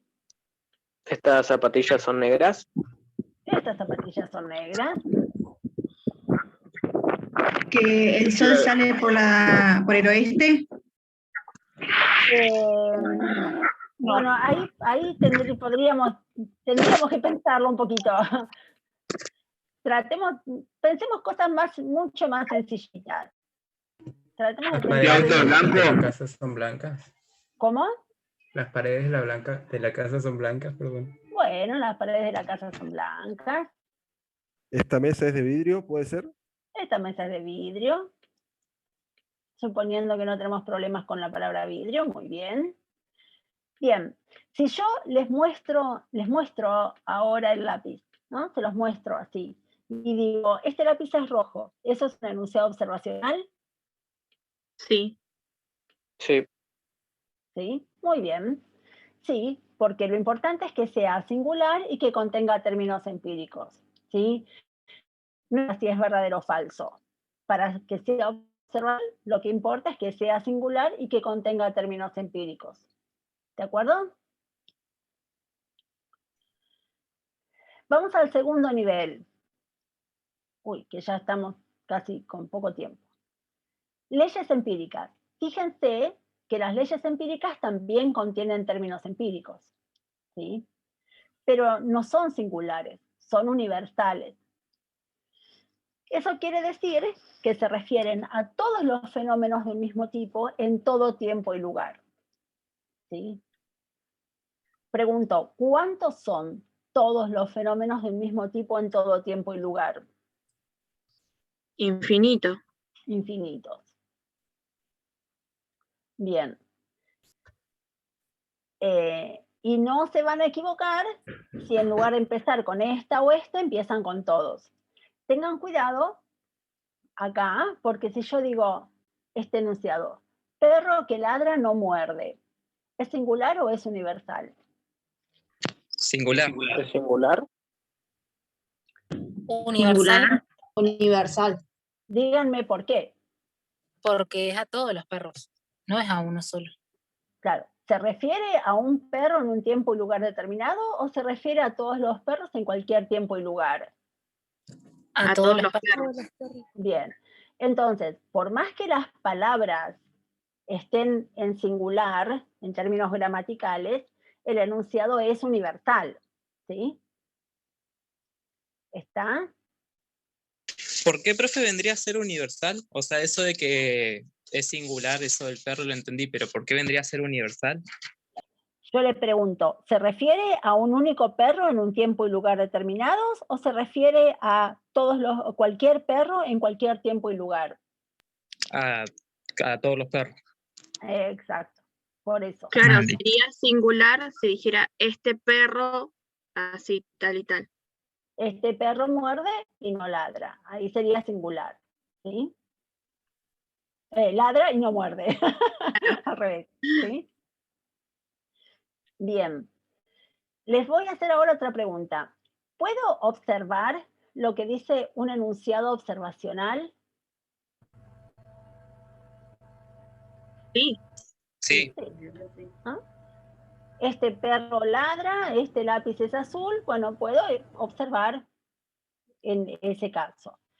¿Puedo observar lo que dice un enunciado, una ley empírica?